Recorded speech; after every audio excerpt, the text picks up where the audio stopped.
The photograph shows 11 men in dark suits, standing shoulder to shoulder, their faces set in expressions that could be mistaken for righteousness. It's 1987, and these aren't ordinary men. They're televangelists, ministers, Christian broadcasters, men who speak to millions, who claim to channel divine will, who built empires on faith. But within 5 years, 8 of them would be exposed, disgraced, or imprisoned. The most powerful religious movement in American history was about to cannibalize itself, and the shockwaves would reshape American Christianity forever. Jim Bakker sits in a federal courtroom in Charlotte, North Carolina. His eyes red-rimmed, his voice breaking. The year is 1989, and the man who once commanded a daily audience of 13 million people, who built a Christian theme park that rivaled Disneyland, who convinced followers to send him more than $158 million in a single year, is about to receive a 45-year prison sentence. Judge Robert Potter looks down at him with barely concealed disgust and says something that will echo through history. Those of us who do have a religion are ridiculed as being saps from money-grubbing preachers or priests. But how did we get here? How did the Bible Belt's most trusted spiritual leaders become its most notorious criminals? The story begins not with scandal, but with genuine revolution. In 1960, there were approximately 50 million evangelical Christians in America, but they were scattered, disorganized, and largely politically silent. They were scorned by the cultural elite, dismissed by intellectuals, and excluded from the corridors of power. Then came a technological innovation that would change everything: satellite television. Combined with FCC deregulation in the early 70s that removed restrictions on religious broadcasting, suddenly these preachers had access to something unprecedented: a direct line into millions of American homes. Pat Robertson launched the 700 Club in 1966 from a tiny station in Portsmouth, Virginia. His first telethon raised $700 from 70 people. 20 years later, his Christian broadcasting network had revenues exceeding $230 million annually. Jerry Falwell started with a local program called the Old Time Gospel Hour in 1956. By 1980, his weekly audience was 25 million people. Oral Roberts, Jimmy Swaggart, Rex Humbard, Robert Schuller, these names became as recognizable as movie stars and far more influential. They called it the Electronic Church, and it was printing money. Jim and Tammy Faye Bakker understood the medium better than anyone. Jim had the slick production values of a game show host. Tammy Faye had the emotional vulnerability of a soap opera star, complete with mascara that ran down her cheeks as she wept on camera. Together, they created something that had never existed before: Christian entertainment as addictive as any secular programming. Their PTL Club, standing for Praise the Lord or People That Love, depending on who you asked, became the fourth largest cable network in America. But the real genius was in the business model. In 1984, Jim Bakker had a revelation. He would build Heritage USA, a Christian resort and theme park in Fort Mill, South Carolina. It would have hotels, a water park, a shopping mall, and a conference center. Most brilliantly, he would fund it by selling lifetime partnerships. For $1,000, donors would receive 4 days and 3 nights of lodging at Heritage USA every year for the rest of their lives. The partnership sold like salvation itself. Within 3 years, Bakker had sold more than 160,000 lifetime partnerships for a facility that could only accommodate about 2,500 guests at a time. The mathematics were impossible, but the money kept flowing.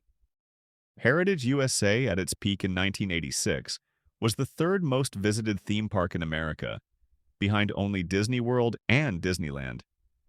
It had 23 million visitors that year. The complex had its own zip code, its own fire department, its own water system. Bakker's salary was $1.6 million annually, plus bonuses. Tammy Faye had an air-conditioned doghouse for her pet. They owned vacation homes, luxury cars, and a collection that included a gold-plated bathroom fixtures worth $15,000. Then came Jessica Hahn. On December 6, 1980, a 21-year-old church secretary from Massapequa, New York, visited a hotel room in Clearwater Beach, Florida.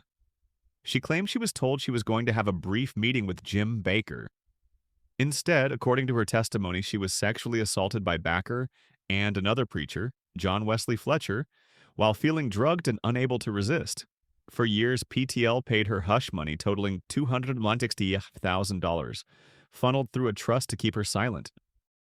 When Charlotte Observer reporter Charles Shepard broke the story in March 1987, the scandal didn't just destroy Jim Bakker, it detonated like a bomb under the entire evangelical establishment. But here's where the story takes its darkest turn. The person who would ultimately bring down Jim Bakker wasn't a journalist or a prosecutor. It was another televangelist, Jimmy Swaggart. Swaggart was perhaps the most successful of them all. His weekly program reached 2.1 million households in the U.S. and millions more in 145 countries. His ministry took in $150 million annually. Unlike the cheerful, theatrical Bakkers, Swaggart was fire and brimstone incarnate. He preached against sin with a voice that could shatter glass and a certainty that bordered on mania. He was also the cousin of rock and roll legend Jerry Lee Lewis and country star Mickey Gilley, though he condemned their secular music as the devil's work. Swaggart hated the Bakkers. He viewed them as charlatans who made authentic ministers like himself look bad. When the Jessica Hahn story broke, Swaggart went on the attack, demanding that the Assemblies of God, the denomination that ordained both men, defrock Bakker immediately. He got his wish. Bakker resigned from PTL in disgrace, and Swaggart stood triumphant, the righteous victor over sin. Then came the photographs. In October 1987, Marvin Gorman, another Assemblies of God minister whom Swaggart had previously exposed for adultery, hired a private investigator to follow Swaggart. The investigator photographed Swaggart visiting a travel-in motel on Airline Highway in New Orleans multiple times. He was meeting with a prostitute named Deborah Murphy. When confronted with the evidence, Swaggart had two choices: submit to church discipline or be exposed publicly. He chose exposure. On February 21, 1988, Jimmy Swaggart stood before his congregation at Family Worship Center in Baton Rouge, Louisiana, tears streaming down his face, and delivered one of the most watched moments in television history. "I have sinned against you, my Lord, and I would ask that your precious blood would wash and cleanse every stain until it is in the seas of God's forgiveness." The phrase, "I have sinned," became instantly iconic, parodied on Saturday Night Live and referenced in popular culture for decades. But Swaggart wasn't done. In 1991, he was pulled over in California for a traffic violation with another prostitute in his car. The righteousness was revealed as hollow. The dominoes continued to fall. Robert Tilton, the prosperity gospel preacher who claimed God would multiply any seed money sent to his ministry, was exposed by ABC's Primetime Live in 1991. Hidden cameras showed his staff throwing away prayer requests without reading them, the same prayer requests Tilton claimed to personally pray over. His ministry collected $80 million in 1991 alone. Peter Popoff, the faith healer who claimed God gave him supernatural knowledge about audience members' ailments, was exposed by James Randi on The Tonight Show in 1986. Randi revealed that Popoff's wife was feeding him information through a wireless earpiece. Despite being utterly discredited, Popoff later rebuilt his ministry and by 2005 was taking in more than $23 million annually. Back in Charlotte, Jim Bakker's legal troubles were just beginning. The IRS revoked PTL's tax-exempt status. Federal prosecutors indicted him on 24 counts of fraud and conspiracy. The trial revealed the full scope of the deception. Bakker had oversold the lifetime partnerships by a ratio of 60-1. He had diverted ministry funds to support a lifestyle of obscene luxury while elderly followers sent in their Social Security checks. Jerry Falwell, who had temporarily taken over PTL to save it, discovered that the organization was $72 million in debt. Heritage USA went bankrupt. The water park, once filled with joyful families seeking Christian fellowship, became a decaying monument to greed. Urban explorers would later photograph the abandoned property, water slides crumbling, buildings covered in graffiti, a post-apocalyptic vision of fallen faith. The jury deliberated for 10 days. They convicted Bakker on all counts. Judge Potter, clearly disgusted, gave him the maximum sentence: 45 years and a $500,000 fine. Bakker would serve 5 years before being paroled in 1994, his sentence reduced on appeal. Tammy Faye divorced him while he was in prison. She later married Roe Messner, the contractor who had built Heritage USA. Messner himself would later be convicted of bankruptcy fraud. Tammy Faye died of cancer in 2007, having achieved a strange rehabilitation in popular culture as a kitsch icon, and surprisingly ahead of her time advocate for LGBT people. But the question remains, what did all of this betrayal actually mean? The televangelist scandals of the late 80s weren't just about individual corruption. They represented the collapse of a grand experiment in American Christianity. For 2 decades, these preachers had promised something revolutionary: that faith could be packaged, broadcast, and monetized on an industrial scale without losing its authenticity. They had convinced millions that God wanted them to be wealthy, that suffering was a sign of insufficient faith, that sending money to television ministries was the same as investing in heaven. Before we go further, I want to ask you something. Where are you watching this from, and what time is it where you are? Drop your location and time in the comments. I'm genuinely curious about how far these stories reach, and if you're watching this while you should be working. Well, I won't tell your boss if you don't tell mine. Also, what's your profession? I'd love to know what kinds of people are drawn to these hidden chapters of history. And if you're finding value in what we do here at Professor Archive, consider leaving a super thanks. It genuinely helps us keep digging into the stories they'd rather you forget. The prosecutions revealed something darker than simple greed. The testimonies from elderly victims were heartbreaking. One woman testified that she had sent her late husband's life insurance money to PTL, believing it would guarantee her salvation. Another had donated her house down payment. These weren't wealthy marks. They were the vulnerable, the desperate, the true believers who thought they were investing in God's work. The psychological manipulation was sophisticated. The programs created parasocial relationships where viewers felt they personally knew Jim and Tammy Faye, where Swaggart's tears seemed to flow for their specific sins, where Oral Roberts' plea that God would call him home unless viewers sent money felt like a personal responsibility. Roberts infamously claimed in 1987 that God would kill him if he didn't raise $8 million. The money came in and Roberts lived, but the naked extortion shocked even sympathetic observers. What makes the betrayal particularly bitter is that some of these ministries actually did good work. Baker's PTL operated homeless shelters and drug rehabilitation programs. Jerry Falwell's Liberty University, despite Falwell's often controversial politics, provided legitimate education to thousands of students. Pat Robertson's Operation Blessing has distributed hundreds of millions of dollars in disaster relief worldwide. The scandals didn't just damage the criminals, they delegitimized the genuine charitable work and created a cynicism about religious institutions that persists today. The political ramifications were equally profound. These televangelists had been instrumental in creating the religious right as a political force. Jerry Falwell's moral majority, founded in 1979, had been crucial to Ronald Reagan's election. Pat Robertson ran for president in 1988, winning several primaries before losing to George H.W. Bush. The scandals weakened, but didn't destroy the evangelical political movement. If anything, the next generation learned to be more careful, more professional, and more sophisticated in their operations. The legal legacy is complex. The prosecutions established important precedents about fraud in religious fundraising, but they also raised First Amendment questions about government oversight of religious organizations. How do you distinguish between sincere religious belief and criminal fraud? If a preacher genuinely believes God will multiply donations, is he liable when that doesn't happen? The courts ultimately decided that objective, provable lies like overselling hotel partnerships 60-1 could be prosecuted regardless of religious context. But the human stories are what linger. Jessica Hahn became a tabloid celebrity, appearing in Playboy and on talk shows, her life forever defined by those hours in a Florida hotel room.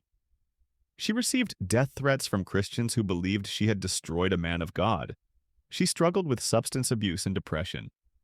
In later interviews, she expressed regret about how public her story became, even as she maintained the truth of her allegations. Jim Bakker, after his release from prison, eventually returned to television ministry. His new program is more subdued, focused on apocalyptic prophecy and emergency food supplies.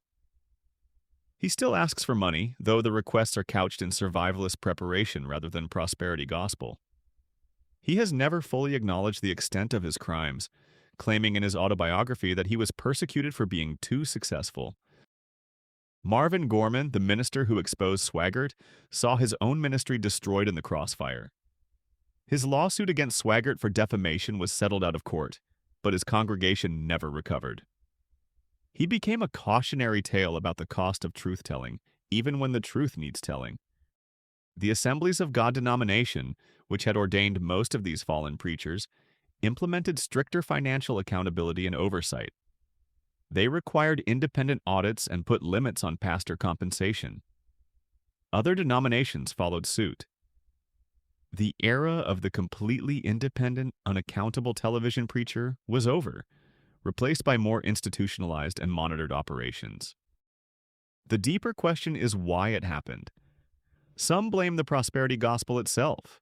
The theology that equates faith with financial success creates an obvious conflict of interest for preachers. If wealth is a sign of God's favor, then the preacher's Rolls-Royce becomes proof of his spiritual authenticity rather than evidence of grift. Others point to the broader American culture of the 80s, where greed was celebrated, where Gordon Gekko declared that greed is good, where the line between ambition and avarice blurred across society, not just in churches. But there's something more fundamental at work. The televangelists operated in an environment of extraordinary power with minimal accountability. They controlled the message, edited the footage, selected which letters to read on air, and curated reality for their viewers. They received immediate, tangible rewards. The money poured in, the crowds grew, the influence expanded, while the consequences of their actions were distant and abstract. It's a recipe for corruption in any human institution, secular or sacred. The betrayal wasn't just that trusted leaders stole money, it was that they weaponized faith itself. They took the deepest human longing for meaning, for connection, for transcendence, and turned it into a profit center. They convinced the poor to fund the rich, the sick to enrich the healthy, the desperate to support the comfortable, and they did it while claiming to speak for God. The irony is that Jesus of Nazareth, the figure these men claimed to represent, said almost nothing about sexual morality and everything about economic justice. He drove the money changers from the temple.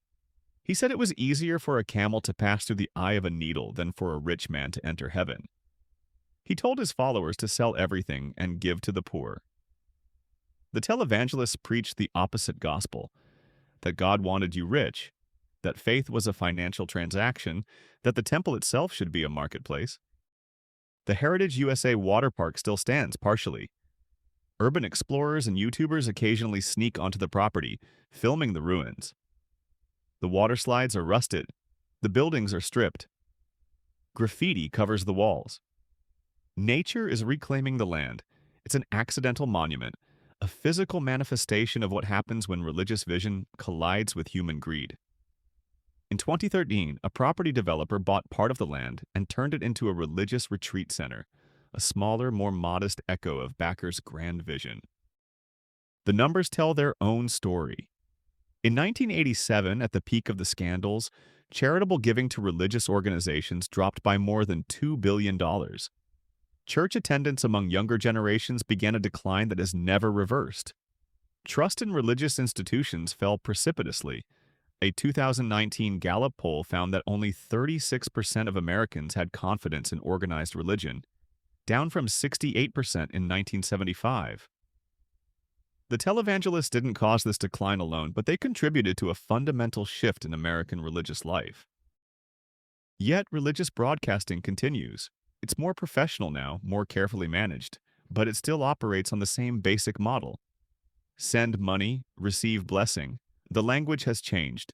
Seed faith instead of simple donations, life coaching instead of preaching, but the transaction remains. Joel Osteen fills stadiums and sells millions of books. Creflo Dollar asked his followers to fund a $65 million private jet. Kenneth Copeland claims a net worth in the hundreds of millions.